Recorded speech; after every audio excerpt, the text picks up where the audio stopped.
തെരുവില് ലരിഹ, അവിടെ ശിലാഫലകത്തിൽ എഴുതി വെച്ചിട്ടുണ്ട്. അതേ ആ ഉവൈസുൽ ഖർനി കല്ല് കയ്യിലെടുത്തിട്ട് അങ്ങോട്ട് അടിക്കുകയാണ് മുഖത്തേക്ക്. മുൻഭാഗത്തെ പല്ല് മുഴുവൻ കൊഴിഞ്ഞിട്ട് മോണയടർന്നിട്ട് രക്തം ഇങ്ങനെ ധാരധാരയാരി വീഴുമ്പോ അവിടുന്ന് രണ്ടാമത്തെ തവണ കൈ വായിലേക്കിട്ടു. ഇനി പല്ലുകളുണ്ടോ എന്ന് നോക്കാൻ വേണ്ടിയിട്ട്. എന്നിട്ടിങ്ങനെ ബോധരഹിതനായി പോകുമ്പോ വിളിച്ചു പറയുന്നത് ആളുകൾ കേൾക്കുന്നുണ്ട്, പുണ്യനബിയേ, അങ്ങയുടെ ഏതുവല്ല പൊട്ടിയതെന്ന് ഉവൈസിനറിയില്ല നബിയേ. അങ്ങക്കൊരു പല്ല് പൊട്ടിയെങ്കിൽ ഉവൈസിനെന്തിനാ പല്ല്? ഉവൈസിനെന്തിനാ പല്ല്? അടിച്ചടിച്ച് പൊട്ടിച്ചു കളഞ്ഞു സകല പല്ലുകളും ഉവൈസുൽ ഖർനി. നിങ്ങൾ പറ അല്ലാഹുവിന്റെ റസൂലിനെ സ്നേഹമുണ്ടെങ്കിൽ അനുസരിച്ചാ പോരെ, നിസ്കരിച്ചാ പോരെ, നോമ്പ് നോറ്റാ പോരെ. എന്തിനാ റസൂലുള്ളാഹിന്റെ പല്ല് പൊട്ടിയതിന് ഉവൈസുൽഖർനി പല്ല് പൊട്ടിച്ചു കളഞ്ഞതെന്താ? ഒരേ ഒരു മറുപടിയുള്ളൂ, പ്രണയമാണത്, സ്നേഹമാണത്, ഹുബ്ബാണത്. അതുകൊണ്ട് അല്ലാഹുവിനെ സ്നേഹിക്കുക, അല്ലാഹുവിന്റെ റസൂലിനെ പ്രണയിക്കുക. ഇനി രണ്ടാൾ കൂടിയുണ്ട്, പറയാൻ സമയമില്ല. അങ്ങനെയായി കഴിഞ്ഞാല് ഈമാനിന്റെ മധുരം നമുക്ക് അനുഭവവേദ്യമാകാൻ തുടങ്ങും. അപ്പോൾ മുഅ്മിനാകാൻ നമുക്ക് കഴിയും. മുഅ്മിനായി കഴിഞ്ഞാലോ അന്തുമയ്യാലോ നിങ്ങൾ ഉന്നതരാകും. സകലമായ ശക്തികളും നിങ്ങൾ പറഞ്ഞതനുസരിക്കും മുഅ്മിനീങ്ങളെ. പ്രപഞ്ചം നിങ്ങൾക്ക് വഴിപ്പെടും മുഅ്മിനീങ്ങളെ. അഗ്നി നിങ്ങൾക്ക് വഴിപ്പെടും മുഅ്മിനീങ്ങളെ.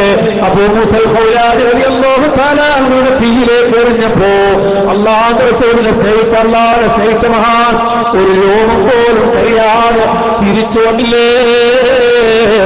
ഉമർ തങ്ങൾ കത്തെഴുതി, അബൂ മൂസൽ നിങ്ങൾ മദീനയിലേക്കൊന്ന് വരണം, നിങ്ങളെ ഒന്ന് കാണട്ടെ. അവിടുന്ന് വന്നപ്പോ അന്ന് അബൂബക്കർ റളിയല്ലാഹു അൻഹു ആണ് മദീന ധരിച്ചുകൊണ്ടിരിക്കുന്നത്. ഉമർ തങ്ങളുടെയും അബൂബക്കർ റളിയല്ലാഹു അൻഹുവിന്റെയും ഇടയിൽ അബൂ മൂസൽ ഖൗലാനി റളിയല്ലാഹു തആല അൻഹുവിനെ ഇരുത്തി.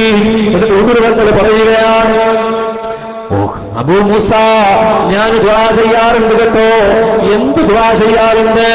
ഖുർആനിൽ ഒരു ആയത്തുണ്ട്, യാ നാറുകുനി ബർദൻ വസലാമൻ അലാ ഇബ്രാഹിം. ഇബ്രാഹിമിന്റെ മേൽ അഗ്നിയെ, തീയെ നീ തണുപ്പാതെ ശാന്തിയാകെ എന്ന് അല്ലാഹു പറഞ്ഞില്ലേ ഇബ്രാഹിം നബിയോട്? ആ ആയത്ത് കണ്ടത് മുതൽ ഞാൻ ദുആ ചെയ്യാറുണ്ട്. ഉമർ തങ്ങൾ പറയുകയാണ്, ഞാൻ ദുആ ചെയ്യും, അല്ലാഹുമ്മ ലം തുദിനി ഹത്താറാ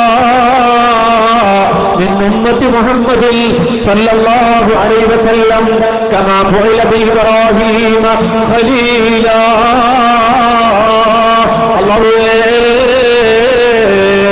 ഉമ്മത്ത് മുഹമ്മദിൽ നിന്ന് ഇബ്രാഹിം നബിയെ തീയിലിട്ടപ്പോ കൊള്ളാതെ രക്ഷപ്പെട്ടതുപോലെ ഒരാളെ എനിക്ക് കാണിച്ചതായോ?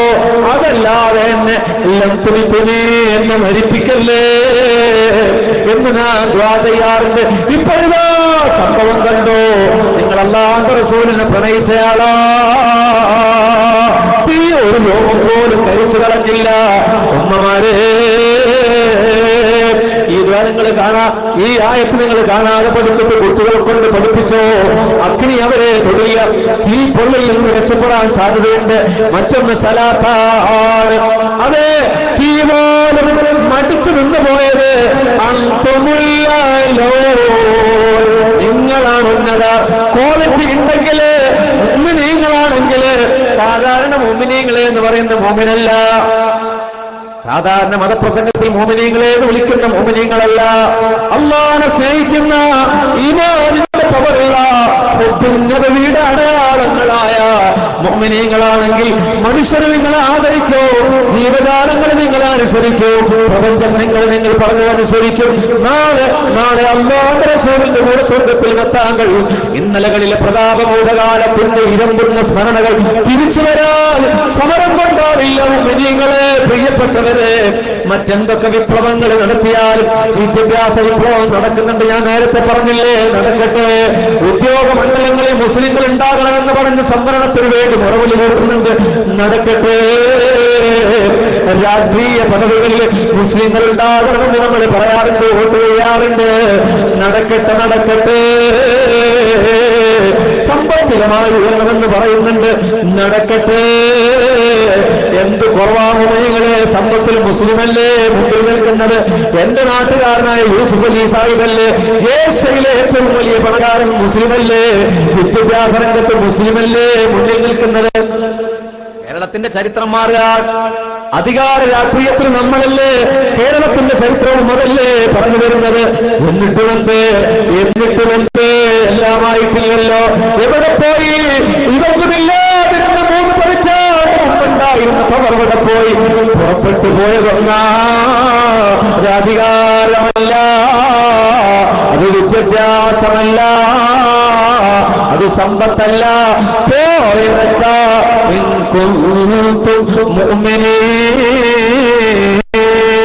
മുഅ്മിനീങ്ങളാണ് ഇല്ലാതെ പോയത്. അല്ലാഹുവേ, നിങ്ങളെ അങ്ങനെ ആക്കണേ. നമ്മൾ പിരിയാൻ പോവാ. മുഅ്മിനീങ്ങളെ, ഈ ലോകത്തോട് വിട പറയേണ്ടവരാ നമ്മള്, എല്ലാം നഷ്ടപ്പെട്ട് ഇട്ടേച്ചു പോകേണ്ടവരാ നമ്മള്. ഏത് നിമിഷവും നമ്മുടെ കൂടെ മരണത്തിന്റെ ദൂത് വരുന്നുണ്ട്. നമ്മളൊക്കെ വാഹനത്തിൽ സഞ്ചരിക്കുന്നവരാ. 1 മാസം മുമ്പ് എന്റെ കൂടെ വന്ന അദ്ദേഹത്തിന്റെ വണ്ടിയിലാണ് ഞാൻ വന്നത്. ആ സഹോദരന്റെ ഒരു പ്രിയപ്പെട്ട സഹോദരത കല്യാണം കഴിഞ്ഞു. ഞായറാഴ്ച കല്യാണം കഴിഞ്ഞു. തിങ്കൾ ചൊവ്വൽ ബുധ ദിവസങ്ങളിൽ അവർ ഊട്ടിയിലും കൊടൈക്കനാലിലും വാൽപ്പാറയിലും സഞ്ചരിച്ചു. ബുധനാഴ്ച തിരിച്ചു വന്നിട്ട് ഭാര്യ വീട്ടിലേക്ക് പോയി. വെള്ളിയാഴ്ച രാവിലെ തന്റെ നാട്ടിലെ ജുമാ മസ്ജിദിൽ നമസ്കാരത്തിന് വേണ്ടിയിട്ട് ആ ചെറുപ്പക്കാരൻ ഈ പെൺകുട്ടിയെ, നല്ല ഭംഗിയുള്ള പുതുമണവാട്ടിയെ ബൈക്കിന്റെ പുറകിലേക്ക് കൊണ്ടുവരികയാ. തൃശ്ശൂരിൽ നിന്ന് പാലക്കാട്ടേക്കുള്ള നാഷണൽ ഹൈവേയിൽ ആലത്തൂർ എന്ന് പറയുന്ന ഒരു ജംഗ്ഷനുണ്ട്. ആ വണ്ടിയുടെ ഹാൻഡിൽ ഒരു ടാങ്കർ ലോറിയുടെ ഏതോ ഒരു ഭാഗത്തുനിന്ന് കൊളുത്തി വലിച്ചു. ഈ ചെറുപ്പക്കാരൻ മറിഞ്ഞു വീണു. പെണ്ണോ റോട്ടിലേക്കാ വീണത്. ആ റോട്ടിലേക്ക് വീണമൊന്നും കാണാതെ ഡ്രൈവർ വണ്ടിയെടുത്തു. നേരെ തലക്ക് മുകളിലൂടെ പുറഭാഗത്തെ ടയറങ്ങ് ഇറങ്ങിപ്പോയി. സ്റ്റിക്കർ പോലെ. ഭക്ഷണം കഴിക്കുമ്പോ നമ്മൾ ചമ്മന്തി ഉണ്ടാക്കാറില്ലേ? തലയില്ല മുമ്പിനെ. ആ ഭർത്താവ് ബോധം കിട്ടോ. അതേ പോസ്റ്റ്മോർട്ടത്തിന് വേണ്ടി, ഇൻട്രസ്റ്റിന് വേണ്ടി പോലീസുകാർ വന്നപ്പോ കയ്യിൽ ഗ്ലൗസ് ഇട്ടിട്ട് വണ്ടിയുടെ ആ ടയറിന്റെ ഗ്യാപ്പിൽ നിന്നിങ്ങനെ വലിച്ചെടുത്ത് തലച്ചോറ്. അതേ കഴുത്തിലണിഞ്ഞ ആഭരണങ്ങൾ അലിഞ്ഞുപോയി. ആ പെൺകുട്ടിയുടെ കാതിലണിഞ്ഞ ആഭരണങ്ങളൊക്കെ ചതഞ്ഞറിഞ്ഞുപോയി. മുഖമില്ല, മുടിയുടെ പാടുകളുണ്ട്. തലച്ചോറ് ചമ്മന്തി പോലെ. ഞായറാഴ്ച പോസ്റ്റ്മോർട്ടം കഴിഞ്ഞിട്ട് ആ വീട്ടിലേക്ക് ആ മയ്യത്ത് പോയി രംഗമുണ്ട്. തല കാണാം, മുഖം കാണാം. ഉമ്മാക്ക് കൊതിയില്ലേ, ഉപ്പാക്ക് കൊതിയില്ലേ? ഇല്ല. എല്ലാതും ഇതൊരു ഫോട്ടോ മുന്നിൽ വെച്ചോ. തലയില്ലാത്ത ശരീരമാ. മുഅ്മിനീങ്ങളെ, വെട്ടുപാറയിലെ പ്രിയപ്പെട്ടവരെ, കഴിഞ്ഞ ശനിയാഴ്ച അതേ വീട്ടിൽ പുതുമണവാട്ടി ഒരുങ്ങിയിരിപ്പല്ലേ? മൈലാഞ്ചിപ്പാട്ടിന്റെ താളവുമായി ആ പെൺകുട്ടികളുടെ സഹപാഠികൾ വന്ന് മനോഹരമായ വർത്തമാനം പറഞ്ഞ രാവിലെ കടന്നുപോയത്. ഷാമിയാന പന്തലിന്റെ താഴെ ദൂരങ്ങളിൽ നിന്നെത്തിയ കുടുംബക്കാർ നാട്ടുവർത്തമാനം പറഞ്ഞിരുന്നില്ലേ? രാത്രി ഭക്ഷണത്തിന് വേണ്ടി ശനിയാഴ്ച സന്ധ്യക്ക് വീടിന്റെ പുറകിൽ ബിരിയാണി ചെമ്പുയർന്നില്ലേ? പുകയേർത്തിക്കൊണ്ട് ബിരിയാണിയുടെ ആസ്വാദകരമായ ഗന്ധം ആ വീടിന്റെ ചുറ്റും പറന്ന് നടന്നില്ലേ? അന്നത്തെ രാത്രിയിൽ അവൾ ഉറങ്ങിയിട്ടുണ്ടാകുമോ? പിറ്റന്നല്ലേ മണവാളനെ കാണാൻ പോകുന്നത്. അതെ, ആ സ്വപ്നം കണ്ട ദിവസത്തിൽ ശനിയാഴ്ചയല്ലേ? അതേ ദിവസം വിളിച്ച പിന്നിട്ടപ്പോ അതേ ദിവസം അതാ ഷാമിയാന കെട്ടാത്ത പന്തലിന്റെ താഴെ, വലിച്ചു കെട്ടിയ ടാർപോളിന്റെ താഴെ ആ പെൺകുട്ടി തലയില്ലാതെ ജഡമായി പോയില്ലേ? ബോധങ്ങളെല്ലാം ക്ഷണപ്രഭാ ചഞ്ചലം വേഗേന നഷ്ടമായുസ്സുമോർക്കമേ വഹുനി സന്തപ്തലോ ഹസ്തംബു ബിന്ദുന സന്നിധം മർത്യജന്മം ക്ഷണഭംഗുരം. ഈ തുഞ്ചത്ത് പാടിയതാ മലയാളത്തിന്റെ ആദിമ പിതാവാണെന്ന് പറയപ്പെടുന്ന തുഞ്ചത്ത്. പക്ഷെ അതിന്റെ മുമ്പ് മുഹ്യിദ്ദീൻ എഴുതിയിട്ടുണ്ട് ഖാദി മുഹമ്മദ്. എന്തായാലും തുഞ്ചത്ത് ആധ്യാത്മിക രാമായണ കിളിപ്പാട്ടിൽ പറയുകയാ. പറഞ്ഞത് സത്യമല്ലേ? ബോധങ്ങളെല്ലാം ക്ഷണപ്രഭ ചഞ്ചലം. എല്ലാ സുഖങ്ങളും നഷ്ടപ്പെടാനുള്ളതാണ് പൊന്നുമോനെ. അടിച്ചു പൊളിക്കുന്നവരെ, പള്ളിയിൽ വാങ്ങുകൊണ്ടോ ഒന്നൊന്ന് തിരിഞ്ഞു നോക്കാത്തവരെ, ഇശാമഗ്രിബിന്റെ ഇടയിൽ മക്കൾക്ക് പഠിക്കാൻ പോലും സൗകര്യം കൊടുക്കാതെ മാറി മാറി മാറി മാറി റിമോട്ടിനൊക്കെ ഇട്ട് ചാനലായ ചാനലുകളിലെ സ്ത്രീ കഥാപാത്രങ്ങളെ കണ്ണീരണിയിക്കുന്ന സീരിയൽ കണ്ടിട്ട് രാത്രി ഒരുക്കുന്ന വെട്ടുപാറയിലെ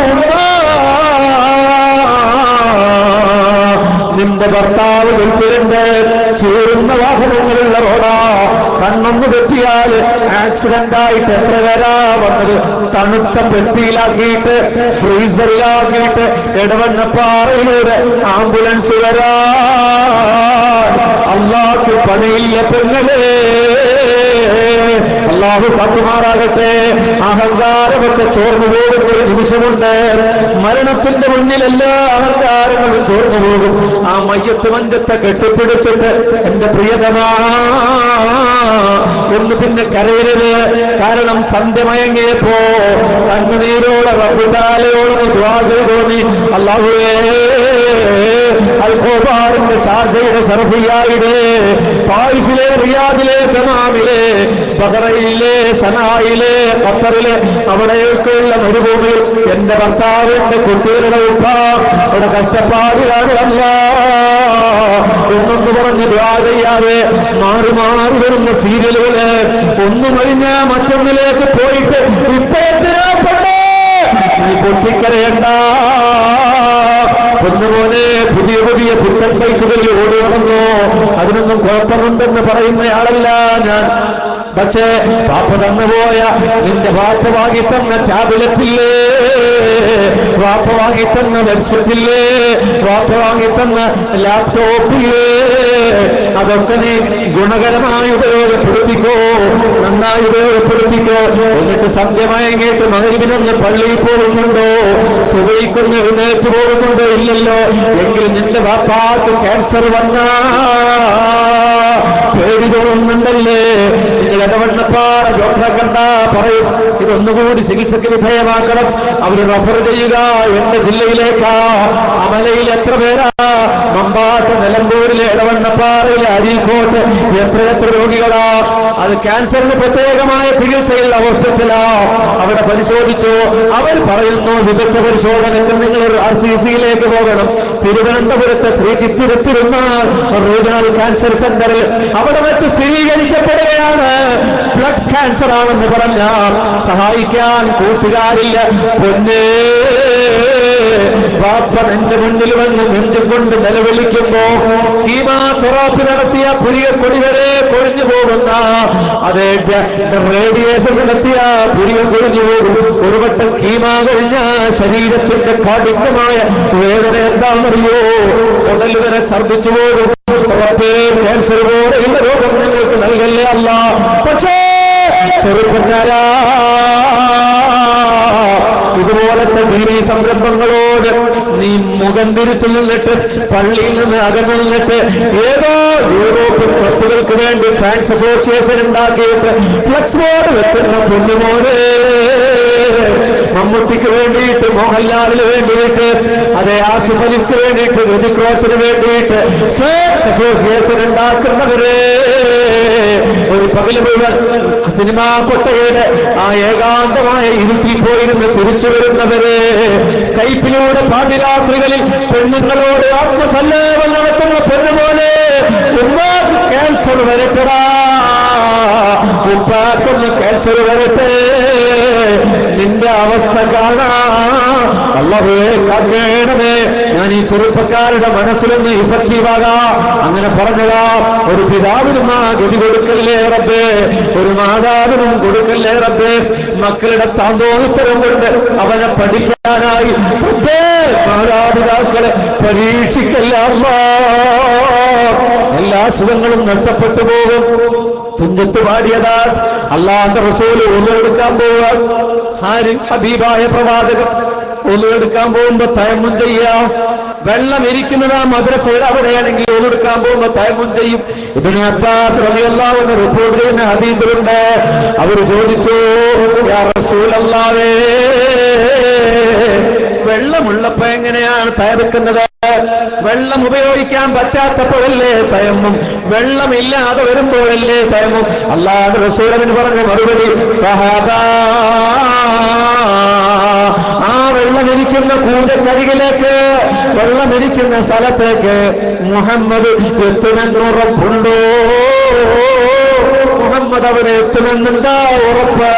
അതിനു മുമ്പ് മൗത്തായി പോകില്ലേ? അതുകൊണ്ട് തയമ്മും ചെയ്യുകയാ, എന്നിട്ട് ഞാൻ വെള്ളത്തിന്റെ അരികിൽ പോയി ഒഴുണ്ടാക്കും, അപ്പോ ഓട്ടോമാറ്റിക്കലി തയമ്മം ബാത്തിലായി പോകും. അതെ, അങ്ങനെ ചിന്തിച്ച അല്ലാഹുവിന്റെ റസൂൽ നമ്മളോ ഫകൈഫ തഫറഹു ബി ദുനിയാ വലദതിഹാ യാ മൻ യഉദ്ദു അലൈഹി ഫിന്നഫ്സു വൽനഫ്ലു. അതെ, ശ്വാസോച്ഛ്വാസങ്ങളും വാക്കുകളും എണ്ണി തിട്ടപ്പെടുത്തിയ മനുഷ്യ, ഫകൈഫ തഫറഹു, നീ എങ്ങനെയാ ആഹ്ലാദിക്കുന്നത്?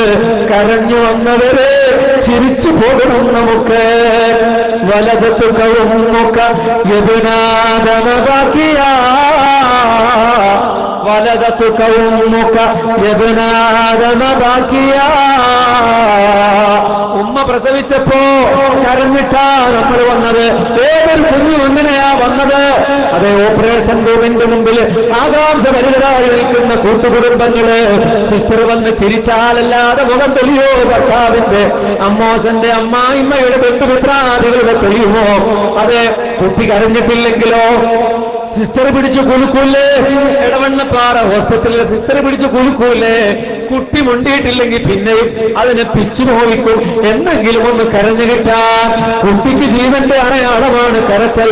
വലദത്തു കൗമുക യബ്നാദന ബാക്കിയാ, ഉമ്മ പ്രസവിച്ചപ്പോ കരഞ്ഞുകൊണ്ടാ നീ ഭൂമിയിലേക്ക് വന്നത്. അപ്പോ നിന്റെ കരച്ചൽ നീ തൊണ്ടകാറി പിഞ്ചുളം ചുണ്ടുകാട്ടി കരയുമ്പോ വന്നാസു ഹൗലുക യൽഹഖൂന സുറൂറാ, ജനങ്ങൾ നിന്റെ മുന്നിൽ ചിരിക്കുകയല്ലേ? ഉപ്പ ചിരിക്കുക, ഉമ്മ ചിരിക്കുക, ഡോക്ടേഴ്സ് ചിരിക്കുക, പരിചാരകര് ചിരിക്കുക, ബന്ധുമിത്രാദികൾ ചിരിക്കുക. വന്നാസു ഹൗലുക യൽഹഖൂന സുറൂറാ, ജനങ്ങൾ ചിരിക്കും. അതെ, ഒരു ദിവസം വെട്ടുമോ നിന്റെ ജുമാ മസ്ജിദിന്റെ അകത്തളങ്ങളിൽ നിന്ന് ഖബറിന്റെ ഏകാന്തതയിലേക്ക് പോകേണ്ടി വരുമ്പോ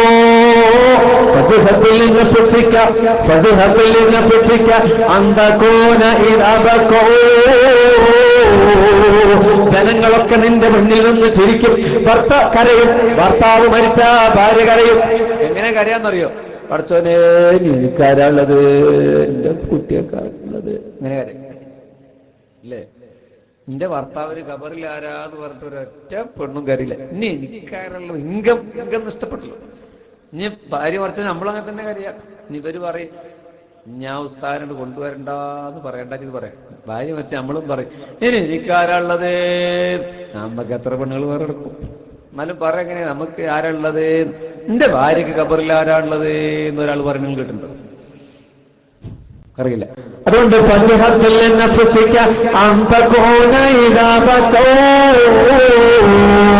ജനങ്ങൾ നിന്റെ ചുറ്റും നിന്ന് ആർത്തലച്ച് കരയുമ്പോ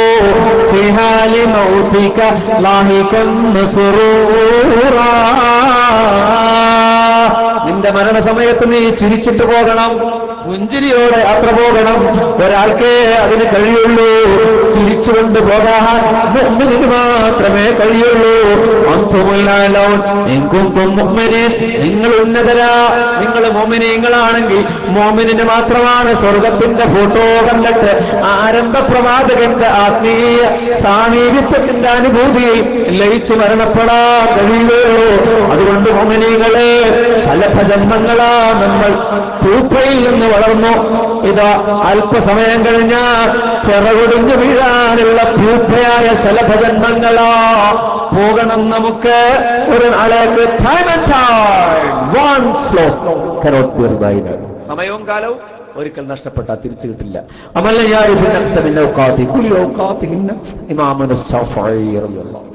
നഷ്ടപ്പെട്ട സമയത്തെ കുറിച്ച് ആലോചിക്കാത്തവന്റെ മുഴുവൻ സമയവും നഷ്ടത്തിലാണ്. അല്ലാഹുവേ, ഞങ്ങളെ മുഅ്മിനീങ്ങളായി മരിപ്പിക്കണേ അല്ലാഹുവേ.